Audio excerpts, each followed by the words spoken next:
to properly use a gait belt. So to begin, ask your rider to raise their arms up over their head, and then apply the gait belt by putting it around their waist so that it's above their hips but below their ribs and secure in the front. And then we also want to tighten it so that it's snug around their waist, not too tight so we're cutting off circulation, but we want it to be snug and secure. And then you can tuck the extra edge of the belt in around so it doesn't drape. And then some safety precautions to use. When you're holding the rider, put the hands underneath the gait belt with all of your fingers. For the rider that uses a wheelchair for mobility, you're going to be wanting to use a gait belt for your transfer. So you can have a helper help them up the ramp, and then you're going to first lock the brakes on the wheelchair so that they don't move. You want to move any footrests out of the way if possible.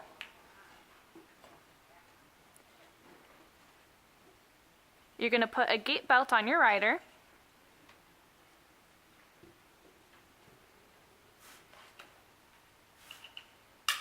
Tucking in any edge of the gait belt and making sure it is tight enough that it won't slide around. Now is a good time to help your rider towards the edge of the chair if possible.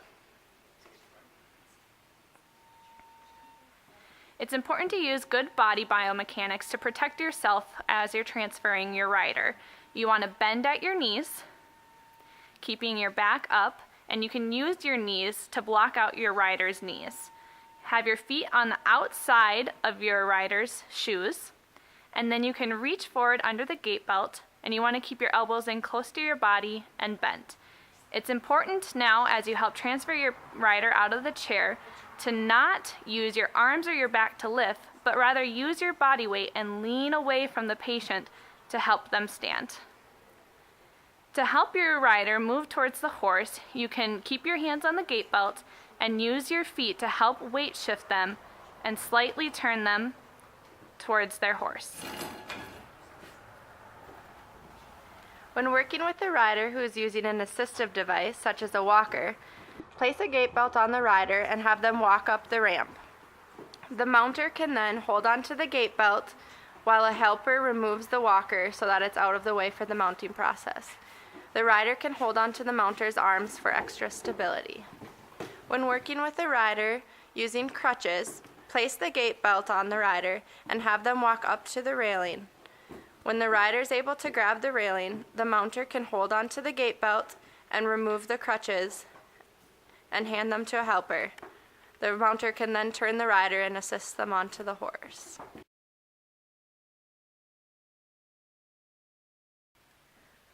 When waiting to mount a rider, make sure you have the rider stand behind the red line until the horse has fully approached the mounting block and has stopped.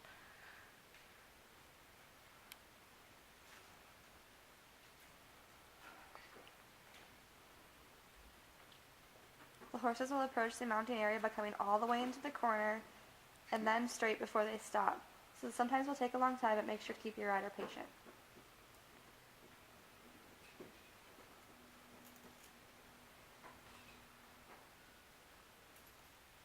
Once the horse leader has determined that the horse is square and gives the mounter the okay to mount the rider, you may begin the mounting process by leading the rider towards the horse. Once the rider has approached the saddle, ask them to place their left hand on the mane of the horse and their right hand on the handle of the soft saddle. From this point, keeping a hand on the gait belt, count to 3, and while bending at the knees and the hips, you may assist the rider's right leg over the back of the saddle. 1, 2, 3. Once the rider is seated, you may ask the rider to adjust his or her seat if they are able, or else you may help the rider assist by grabbing the weight belt and assisting with weight shift. Once you have determined that the rider is square in his or her seat, the second sidewalker will approach the horse. Waiting for the horse leader's cue, You will ask the rider to say walk on and walk away from the mounting ramp. Walk on.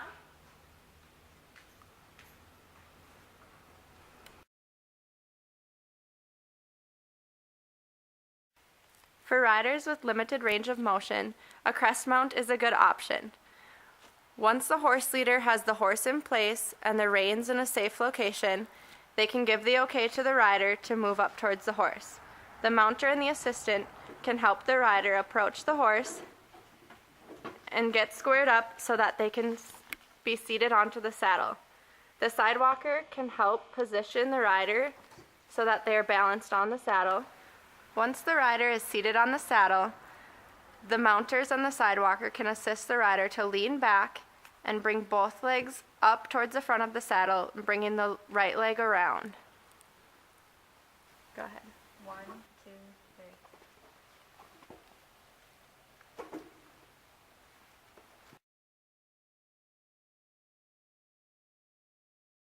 Now we will demonstrate a forward mount on a Western saddle. While a Western saddle provides a bit more stability for your rider, it also has the added challenge of a taller pommel and cantle. Due to this reason, it may be helpful to have a second mounter to help with flexibility when swinging the rider's leg over the horse. Before we start, it is again important to make sure your horse leader is ready and has moved the reins to a safe spot. Once this is done, you may lead the rider towards the horse. It's important to remember that stirrups are never used to mount a horse during rideability. Have the rider place their left hand on the mane and their right hand on the horn of the saddle. On the count of 3, bend your legs and have the rider swing their leg over the horse while you help them move their leg. 1, 2, 3. Once the rider has their seat, you may ask him or her to scoot a little bit so they have a good seat.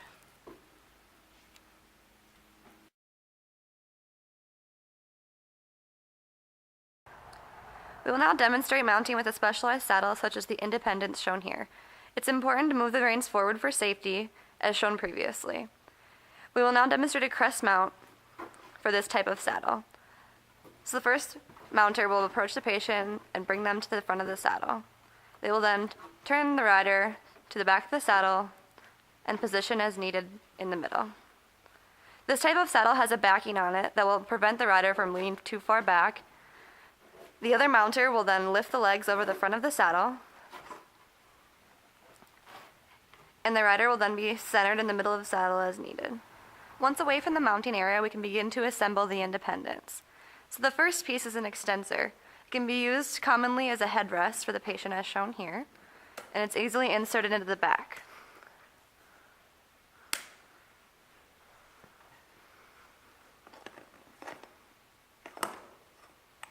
It can be adjusted and strengthened for the height of your rider. Good. Next, we'll show the lateral pieces. These pieces can be attached to the side and can be used as just lateral supports, and eventually we will show how they can also be used as an armrest. Again, these are adjustable for the width of your patient and for length.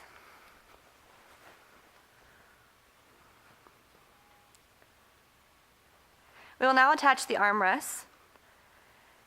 These lateral arm supports can be needed if your rider has needed support in the arm region for the stability.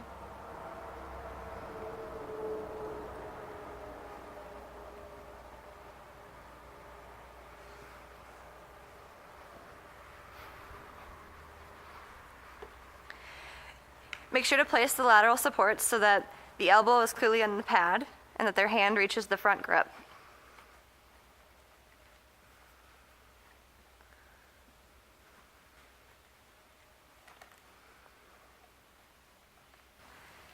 This is a visual demo of what it looks like when using the Independent saddle with full gear on. It does sway back and forth side to side, but be ensured that it's very secure.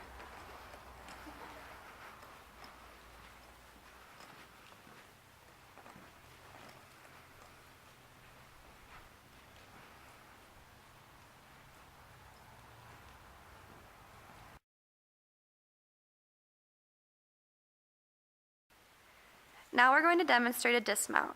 The dismount is done in a 3-step process. First, have the rider remove their feet from the stirrups. Second, the horse leader will move the reins to a safe position at the front of the horse to ensure complete control. Next is the slide down. To perform a proper slide down, the contralateral side walker will move the leg about the back of the horse while the horse leader holds the stirrup. The rider will then slide down while the side walker holds the body in place to secure proper positioning.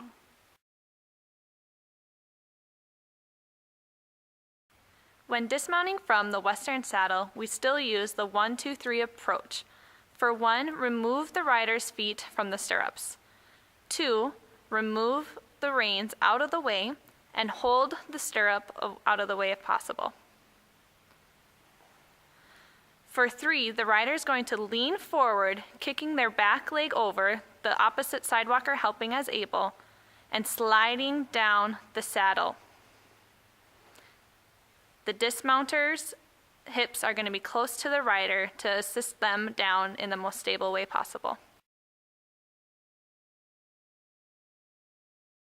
After the rider has dismounted, it's good for them to build their relationship with the horse, petting the horse, saying thank you, giving them treats. When the rider has spent their time, it is good for them to be walked out with a side walker or somebody delegated by the horse leader all the way out of the rink before taking off their helmet.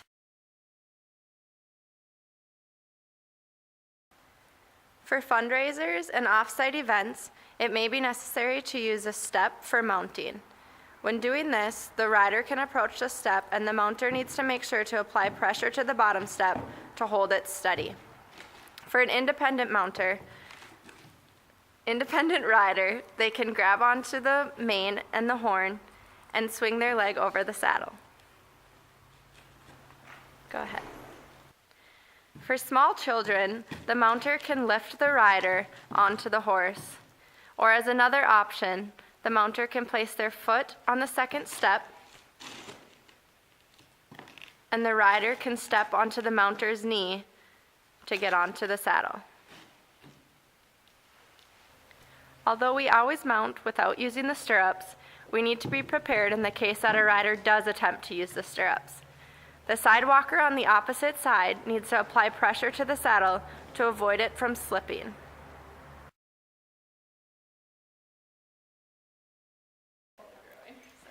Sometimes when riding, it is necessary to do an emergency dismount. For this procedure, one team member will yell, "Emergency dismount." Emergency!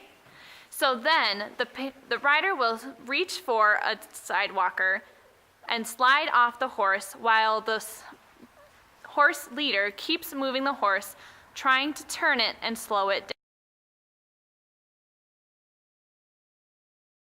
Sometimes the horse leader is able to stop the horse during the emergency dismount, allowing more control and more time for the rider to get off the horse. Emergency! In this case, the other side walker can help lift and throw the rider's leg over the horse to help get them off more efficiently.